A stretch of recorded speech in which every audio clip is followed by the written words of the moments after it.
back to Crafting with Miss Kendall. My name is Miss Kendall and I work at the Wayne County Public Library Children's Department. With October here, one of my favorite holidays has finally arrived, which is Halloween. Now, some people like the more cutesy side of Halloween. I like the spooky side of Halloween. So for today's craft, we are going to be making a spooky paper plate ghost. So I don't have an example here. He may be floating around somewhere, but I'm going to show you how to make it with very little supplies. So what you will need for your paper plate spooky ghost is, of course, a paper plate. You can use any size you'd like. There are tiny ones and then there's bigger ones.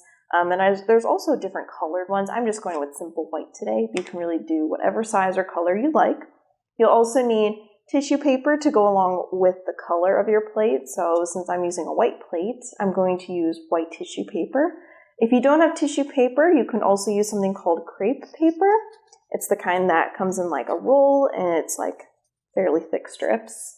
But you can use either or. You'll also need some tape or glue with you. I have both. Scissors and some string of any color. You'll also need an adult with you in case if you need some help. And I almost forgot the most important part. You will also need something to draw with. So I'm going to use a marker today. So the first thing that we're going to do are create the spooky, like wispiness of our ghost. And that is where the crepe paper or the tissue paper come in. So if you're going to use crepe paper, you're going to want to unroll it to any length that you would like the wispy ends of your ghost to be.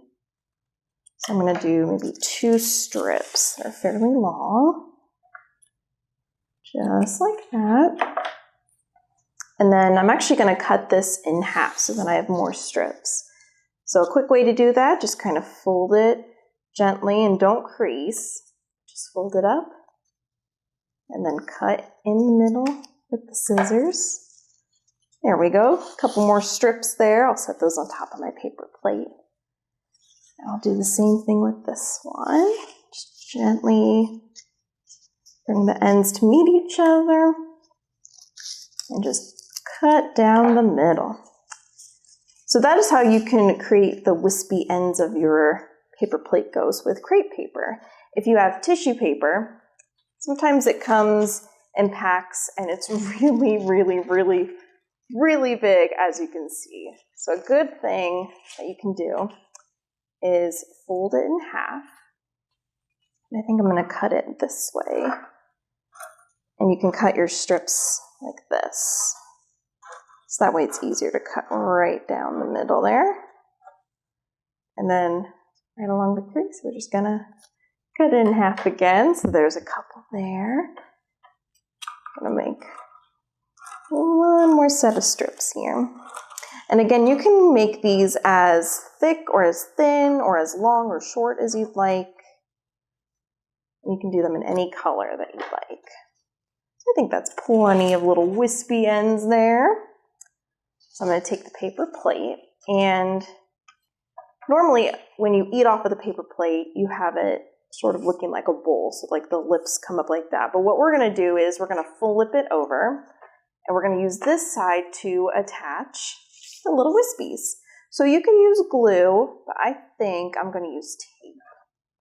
I'm just going to start taping the little wispy ends of the crepe paper and tissue paper to the back. And I'm going to do these at a couple different heights. So some look smaller, some look shorter. And you can achieve that look by cutting these as well. I'm going to just start putting them on there just like that. And yeah, I think I'm going to trim this one. Make it super, super short. Okay, and you're just going to keep decorating the back of your paper plate. Do some tissue paper ends here. And you can put as many of these as you'd like on the back of your paper plate, or you can use as few as you'd like. You can really do whatever you want since it's your spooky ghost. Okay, so I've got 5 on there right now. I think that's pretty good. So it looks like that. Ooh. All right.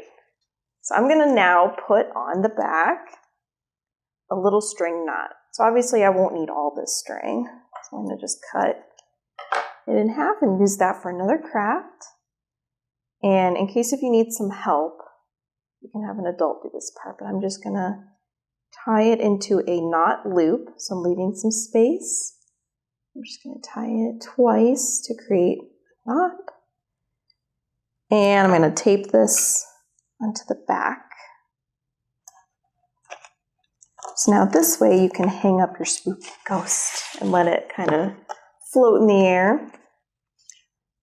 So when it hangs, it'll look like that. But now we need to draw a spooky face on our ghost. So if you want to do a spooky face, you can. If you want it to be smiling, you can. Really, you can do anything you'd like for your ghost.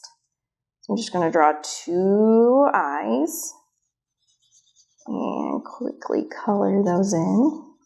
If you don't have a marker, a good alternative is you can cut circles out of black paper. That's perfectly okay. You can use stickers. You can use googly eyes. I think googly eyes would be kind of fun. Or you can just simply draw on the eyes with any color marker or a color pencil or a crayon or really anything that you have.